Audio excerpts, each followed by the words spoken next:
এখন এলাম, এখন আগে এই ঘরের বেডটা ক্লিন করি। দাও।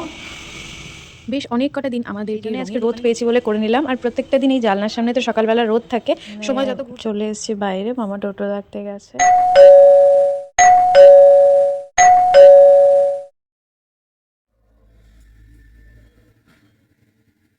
ওদেরকে তো পড়িয়ে ছেড়ে দিলাম, এখন চলে এসেছি আগে বাবুদের বিছানাটা ক্লিন করার জন্য, কারণ বাবু উঠেছে ওই 8টা নাগাদ, তাই তার আগে ক্লিন করা হয়নি। আর আমি পড়াতে বসেছি 7:30 নাগাদ। তো এখন এলাম, এখন আগে এই ঘরের বেডটা ক্লিন করি। বুনু এখনো ওঠেনি, তাই আমাদের ঘরটা ওরকমই রয়েছে, ওটা পরে ক্লিন করবো। ঘরটা ক্লিন করা হয়ে গেছে, খালি বেডগুলো ক্লিন করাই বাকি আছে। হ্যালো সবাইকে, গুড মর্নিং। আজ হলো 6 জানুয়ারি। এখন ঘুরতে সময় এই সকাল 9:30।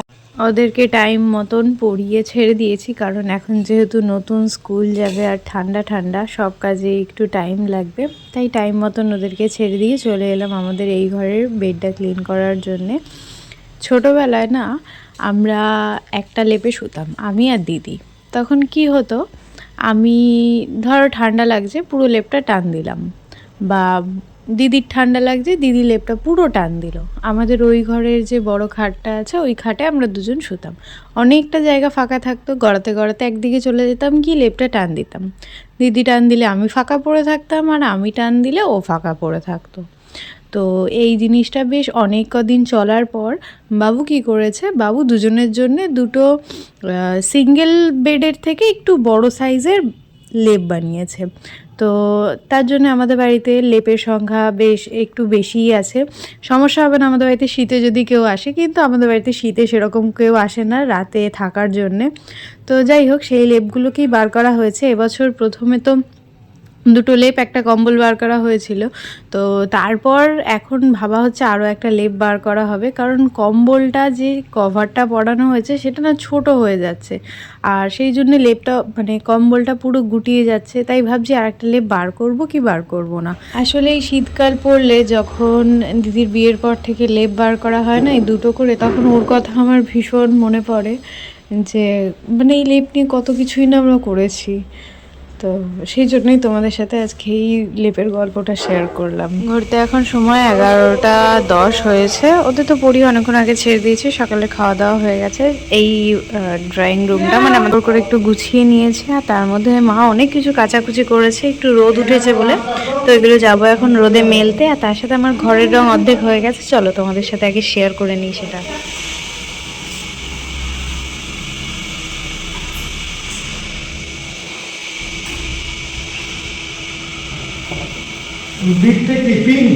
দাও। বেশ অনেক কটা দিন আমাদেরকে রঙের দোকানে ঘুরতে হয়েছে, কারণ আমি চুজ করতে পারছিলাম না যে কীরকম রং ঘরের মধ্যে করব।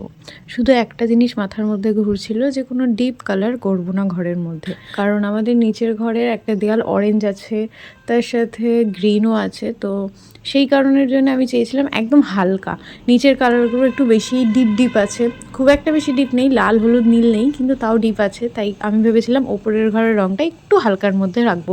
তাই অবশেষে এই ব্লু আর ফুটি ফুটি কালার এইতেই আমি সেট হয়েছি। এই দুটো রঙই নিয়ে এসেছি। ওপরের সিলিংটা একটা কালার করা হচ্ছে, কিন্তু বিটে কি কালার করা হবে সেটা এখনও ঠিক হচ্ছে না। বাবু বলছে বিটে গোলাপি কালার করার জন্য, দেখা যাক কোনটা করলে ভালো হয়। জামা কাপড়গুলো এখানে একে একে মেলা শুরু করে দিয়েছি। আর এই যে মায়ের শাড়িটা আমি মেললাম না, ছোটোবেলায় যখন মা মেলতো ভাবতাম কি করে মেলছে, কি সুন্দর লাগতো। আর ছোটোবেলায় আমি যখন চেষ্টা করতাম হয়তো পারতাম, কোনো একটা দিক বড় হতো, কোনো একটা দিক মাটিতে ঠেকে যেত, আবার কোনো একটা দিক ওপর দিকে ছোট হয়ে থাকতো। কিন্তু আজকে মানে অনেক দিন পর আমি মায়ের শাড়িটা মেললাম। তো মাই সকালবেলা যেহেতু স্নান করে নিত পুজো দেওয়ার কারণে, এখন পুজো হচ্ছে না, তো আমি মেলার পর আমার এত ভালো লেগেছে যে কি বলবো, মানে আমি যে পুরোপুরি মেলতে শিখে গেছি এটাই। কাল সেই সকালবেলা সূর্যি মামাকে দেখেছিলাম, রোদের তাপ তো পাইনি। আজকে অবশেষে সূর্যি মামাকে আবার দেখা গেল, সাথে রোদের তাপটাও বেশ ভালোই আছে। তাই মা এই জামা কাপড়গুলো কেচে দিয়েছিল, এগুলো এখন ছাদে মেলতে এসেছি। এদিকে একটা বিছানার চাদর মেলা হয়ে গেছে। আর আজকে শ্যাম্পু করব, মানে অনেক দিন ধরে ঠান্ডায় থাকার কারণে শ্যাম্পু করা একটু কিছু লাগাতে হবে, তার জন্য অনেক দিন ধরে তেল দিয়ে রেখেছি আমি। ঠান্ডায় ঠান্ডায় স্নান আর করতে পারছি না। তো যেহেতু সূর্যি মামা আছে তাই বেশি দেরি করব না, মাথায় আগে ওটা লাগাই, ওটা শুকোবে, তারপর আবার স্নান করতে পারবো। তো চলো করে নিই, নিচে গিয়ে আগে মাথায় ওটা লাগিয়ে নিই। মা আমাকে অনেকবার বারণ করলো যে করিস না, এই ঠান্ডা থেকে উঠলি, অনেক দিন ধরে ঠান্ডায় মানে একদম কেমন একটা অবস্থা হয়েছিল, তো করিস না। তাও যেহেতু আমার মাথায় তেল দেওয়া ছিল, অনেক দিন ধরে শ্যাম্পু করা হচ্ছিল না, সেই জন্যই আজকে রোদ পেয়েছি বলে করে নিলাম। আর প্রত্যেকটা দিন এই জানলার সামনে তো সকালবেলা রোদ থাকে, সময় যত ঘুরতে থাকে তত রোদটা গিয়ে পৌঁছায় আমাদের এই বাগানের দিকে, তাই বাগানে দাঁড়িয়ে দাঁড়িয়ে মাথায় এটা লাগাচ্ছি, কিছুক্ষণ রাখবো, তারপর আবার শ্যাম্পু করে নেবো। আজ আমাদের দুপুরের লাঞ্চের মেনু হলো, এখানে মা গোবিন্দভোগ চালের খিচুড়ি করেছে, তার সাথে মটরশুঁটি, ফুলকপি আর আলু দিয়ে একটু আলুর দম টাইপের করেছে, আর তার সাথে আছে পাঁপড় ভাজা। তো চলো দুপুরে লাঞ্চটা সেরে নিই।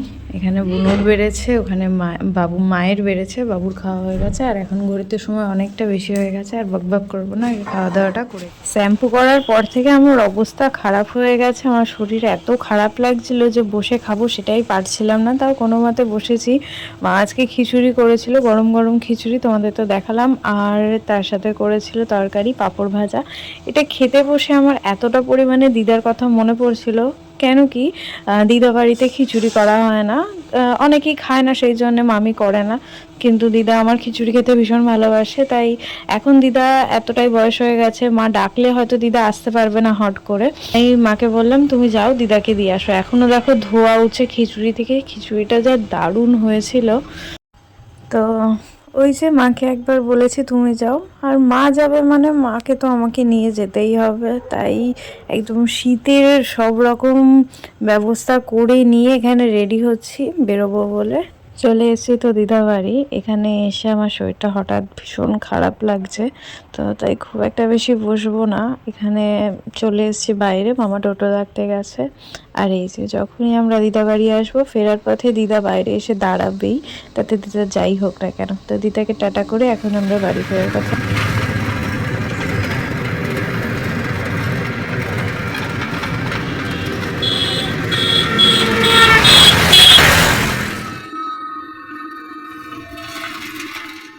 চলে তো এলাম আমরা বাড়ি, তার মধ্যে এখন আমাদের ডাব পাড়া হয়েছে।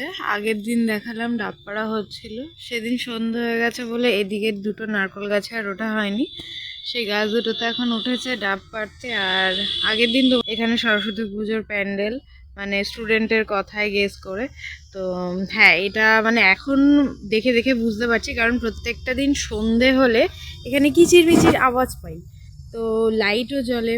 তো তারপর আজকে সকালবেলা তাকিয়ে দেখছি যে বাসের মধ্যে, তোমরা বুঝতে পারছো কিনা আমি জানি না, এইখানটাতে এই দেখো এই জায়গাটাতে কি যেন একটা ঝুলছে লাল দড়ির মধ্যে মাটির ভাঁড় যেগুলো হয় সেইটা বেঁধে ঝোলানো হচ্ছে। এই থিমটা এর আগেও দুর্গাপুজোয় দেখেছি, তো এখানে সরস্বতী পুজো উপলক্ষে এবার মনে হচ্ছে এরকমই কিছু একটা করা হবে। আমি যদি যাই ওই ভেতরে, কারণ এর আগে তো সবসময় খোলামেলা প্যান্ডেল হয়েছে, ঠাকুর বাইরে থেকেই দেখা যেত, এবার যদি ভেতরে ঢোকার কোনো ব্যবস্থা করা হয়, তো যদি যাই তাহলে অবশ্যই আমি তোমাদের সাথে শেয়ার করবো। যদি যাই কেন, বাড়ির পাশে যখন আমি তো যাবই, আর তোমাদের সাথে শেয়ারও করব। তো চলো এখন যাই ঘরে, এর মধ্যে আবার ওরা যদি পড়তে চলে আসে। আমি ঘরে ঢুকছিলাম তখনই কাকা এসে এক কথা দু কথা বলার পর কাকা বলছে এই যে গাছগুলোর সামনে রয়েছে এই গাছগুলোতে ফল হচ্ছে না, তারা একটা জিনিস করে দিই তাহলে দেখবে ফল হবে।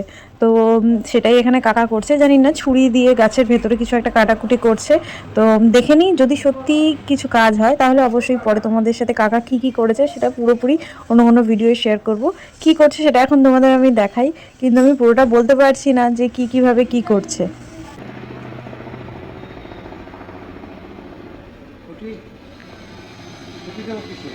খুঁটি গাছটাকে কাটা তো হয়ে গেছে, এখন গাছটাকে কিছু একটা দিয়ে ঠেকা দিয়ে রাখতে হবে, সেটা কাকা প্রথমে জোগাড় করেনি, তাই জন্য গাছ পুরো ওপর থেকে উল্টে গেছে। এখন কাকার কথা হলো গাছটা হয়তো নাও বাঁচতে পারে, তাই জানি না কি হবে, গাছটার কি হবে সেটা কিন্তু আমি তোমাদের সাথে অবশ্যই সবাই কোথা থেকে দেখলেন অবশ্যই কিন্তু জানিয়ে যাবেন, কেমন লাগলো সেটা জানাতে ভুলবেন না। নতুন হলে অবশ্যই চ্যানেলটা সাবস্ক্রাইব করে নেবেন, পাশে থাকা বেল বাটনটা বাজিয়ে দেবেন যাতে পরবর্তীতে আসা সকল নতুন ভিডিওর নোটিফিকেশান আপনারা সবার আগেই পেয়ে যান। আজকের মতন আসি, নেক্সট ব্লগে দেখা হবে। Thanks for watching.